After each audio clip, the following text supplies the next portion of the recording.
Good evening, teachers. Welcome to this platform. Today's topic of CBP is project based exploration. I'm your resource person, Aarti.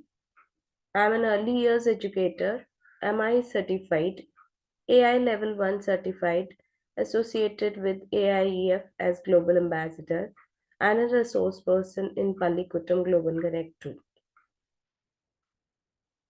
I'm particularly focusing on foundation years being a early years educator. So though all my sessions are designed in basic, but still prime focus area is for foundation years. So let's start today's topic. Focus area is project based learning, advantages and strategies, few samples as well, and last but not the least is tips. Now, here is this model in which project based learning is in the center. Project based learning is actually involving all these balloons: pedagogy, technology, subject knowledge, context, practice, and theory. So, if I am talking about project based learning, I should have link of all these balloons in my learning. In simple word, if I can say, these all should be mingled, gel up together to make one sort of learning, that is project based learning. Now let's elaborate this methodology a bit more in 5 steps. First of all, you have to identify students' learning. In every classroom, we have different kind of learners. All in all, we decide the type of learners on the basis of WAC model, which is in general. Still, you have any other category of students in your class on the basis of their learning, you can make that as well. Then you have to plan the specific learning activities and evaluate students' understandings. So, yes, very important. You should know the understanding of the children. You should evaluate it too. I hope you all are making anecdotal records for all these specific parameters. Number three is put the plan into sequence in significant manner. Now, whatever is your plan, you should keep it in a sequence and it should be in a proper way so that you can implement it accordingly. Now, next step is you have to generate a timetable, right? Of course, we need a sample for it, that how we do that project learning. And at last, we should have a conclusion too. So, yes, all these 5 steps should be involved. These are the very basic steps.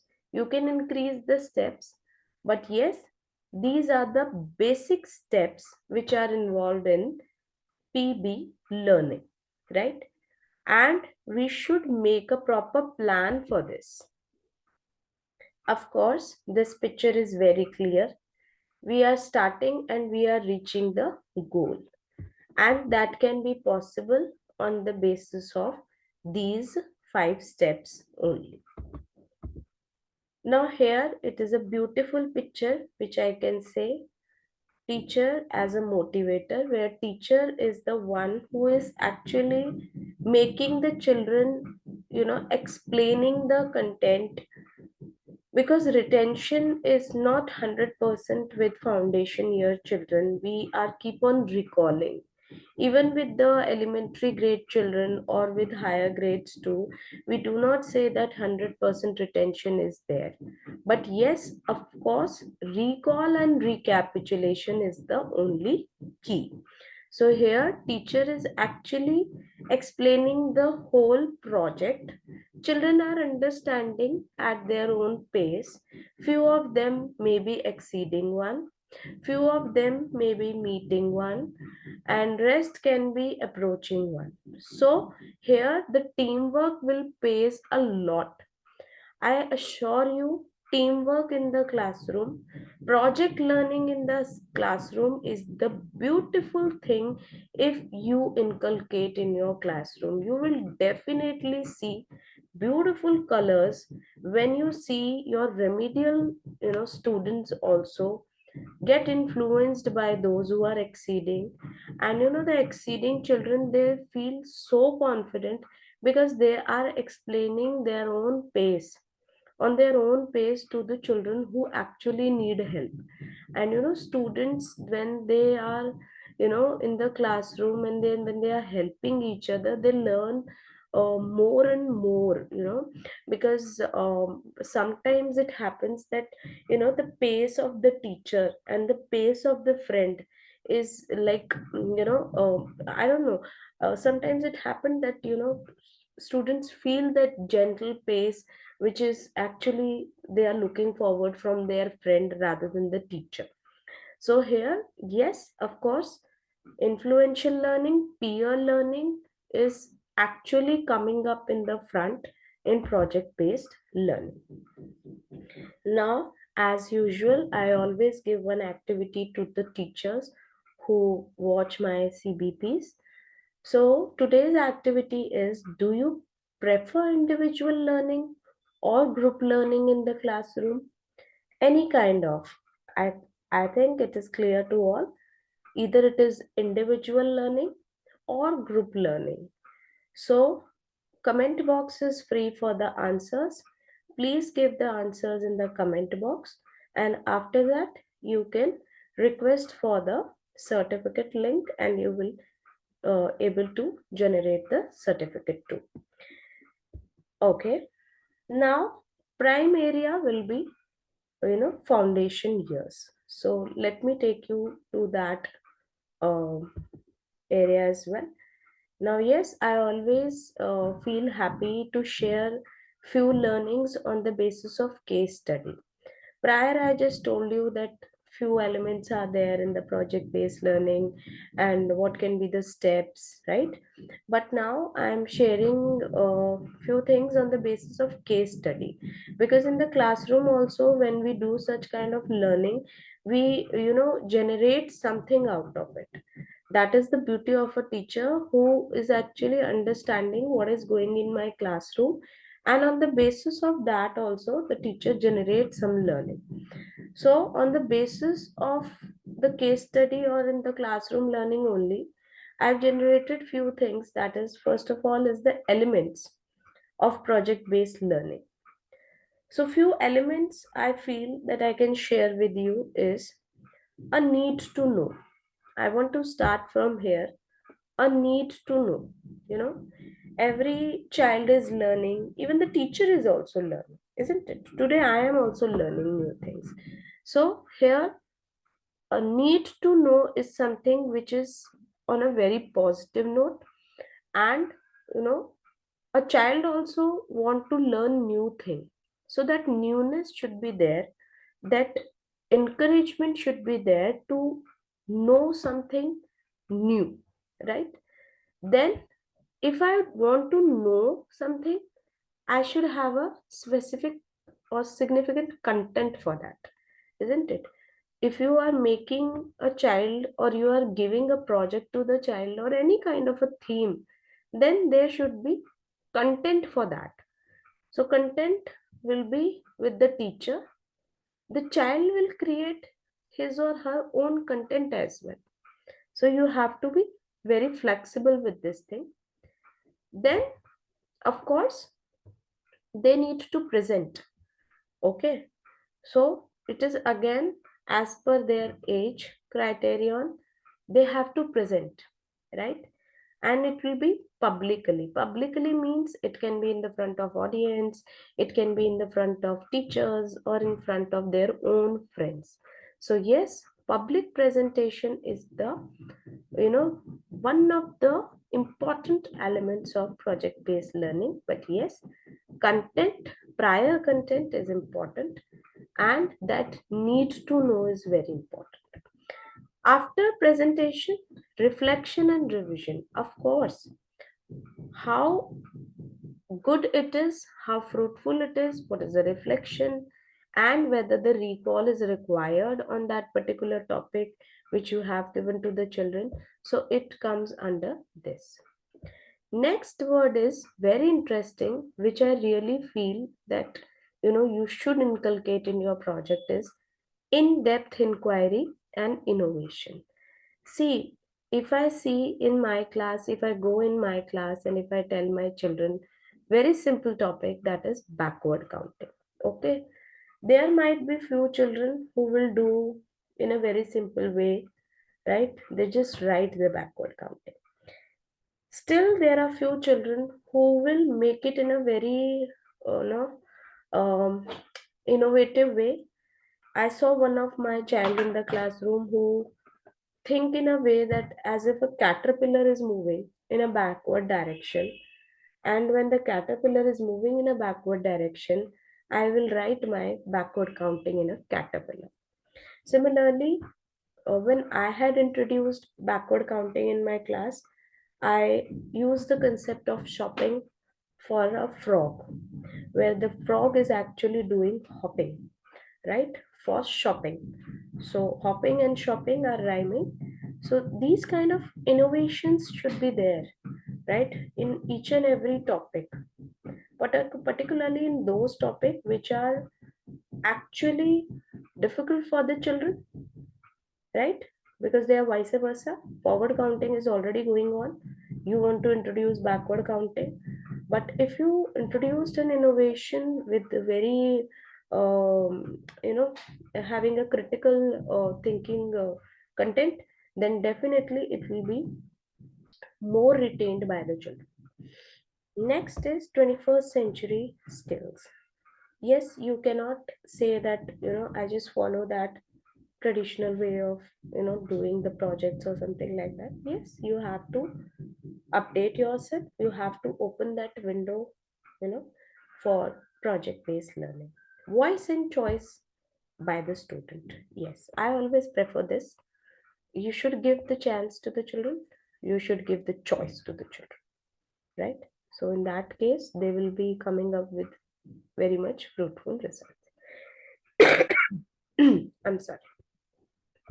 Last but not the least is the driving question. If any question is coming up in the mind, you have to take turn, you have to follow the classroom rule, and you can raise your hand and you can ask the question. So yes, it is very much fruitful in kindergarten and foundation years, grade 1, grade 2. You should do project based learning. It is having so many advantages, and the elements are pretty described here. Try to inculcate all these elements to have a very, very fruitful learning.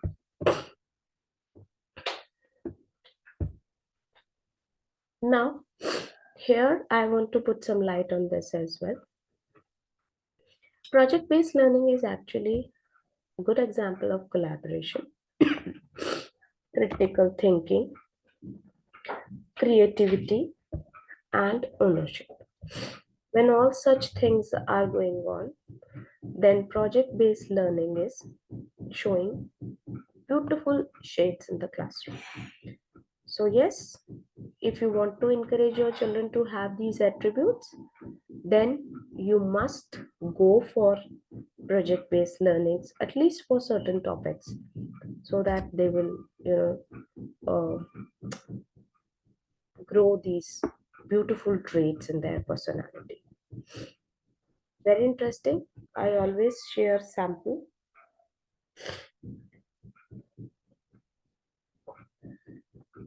for you know different kind of samples I share regarding the schedule or the map which you can, you know, design for your project based learning or any sort of learning. I design such samples. So if you want a sample for your project based learning session in the classroom, you can ask for by mail as well, right?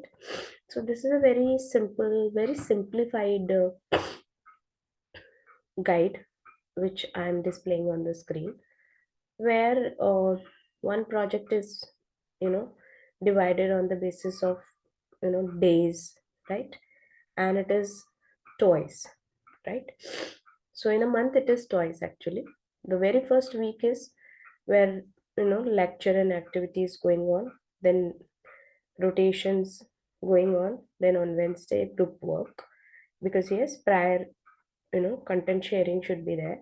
Then Thursday you are doing the quiz, and then Friday you are again giving the lecture and activity. So in week 2 you will be doing again rotations, review, peer learning, then teacher conference. Teacher conference, here I want to put some light on. See, if you have a two teacher concept in your class, then it can be between those two teachers. And if you feel so that you have two sections or three sections, so in that case you can do according to the sections as well. So in that case you will be understanding how exceeding the children are in different sections, how thinking is going on, and then creating the project. Of course, you are giving them the project, you are telling them to create now, and then on Thursday they will be doing the presentation of the project. And last but not the least is very important is celebration. Celebration means you are actually appreciating the efforts of the children. So this is a very basic, uh, you know, guide, sample guide I've shared for you. So you can also design your own. Otherwise, if you are looking for my help, that if I can share any sort of samples with you, if you need, you can surely mail me at abcteaching875@gmail.com. Now, this is a very interesting session, you know, part of the session which I always inculcate in my, CBPs. That is the tips, right? So, if I say uh, foundation years or kindergarten, in that case, this can be uh, the picture where children are doing the project based learning. Now, you have provided them with the material and then they are doing that, right? So, yes, few tips are there. First one is start with a theme. Definitely, theme should be there. Break the project into two, three parts. So, differential learning is going on. If you are breaking the project into three parts, then there will be no space of repetition, because half of the children are doing the first part of the project, half of the children are doing the second part of the project. So breakage of the project is there. It means both the projects will not be same, and you will be more and more, you will have a beautiful, what you can say, two phase or three phase projects in the classroom, because they are actually divided into three stages. Now, provide hands-on experience. Definitely, you have to give the material to the children and just show them pictures, or you can share few videos also on the screen. Though although we have very less screen time in the classroom nowadays, because during COVID, children have watched so much screen. So I sincerely from my end always avoid screen time in the classroom. I use my verbal communication. I just show pictures, I show real attributes, I show picture cards. So I really appreciate myself for doing such things, though it involve labor, but still screen time should be less in the classroom. So you are actually providing the hands-on experience, and then engage the peer learning. Sometimes it happens that children want to you know make their own peers, which is okay. But as a teacher, I need to check that yes, all the exceeding ones should not be in one group. So always check this thing. All exceeding ones should not be in one group. Divide them in each and every group. so that every group will grow. Allow flexibility. Definitely, you have to make the children independent. So allow that flexibility. Let them do their on their own pace. Provide opportunity. Very important. They should use the material. They should be independently doing certain things. So yes, opportunity is important. Last but not the least is incorporating the assessment. If you are doing something, assessment should be there, because eventually you are doing a big journey for that particular topic. So yes, assessment should be there, rubrics should be there, and last but not the least, the favorite part, that is celebration. We have to appreciate the efforts of the children. So this is all for today, teachers. I hope it is fruitful for all the viewers. And CBPs are very important as per the CBSC. So I'm trying to, you know, generate the topics which are very much fruitful for the teachers in foundation years. Still, if you are looking for any particular topic, the comment box is free for you. You can drop your topics there also, so that I can make, or design the webinars related to those topics to help you out. So thank you so much for connecting. Bye bye and take care.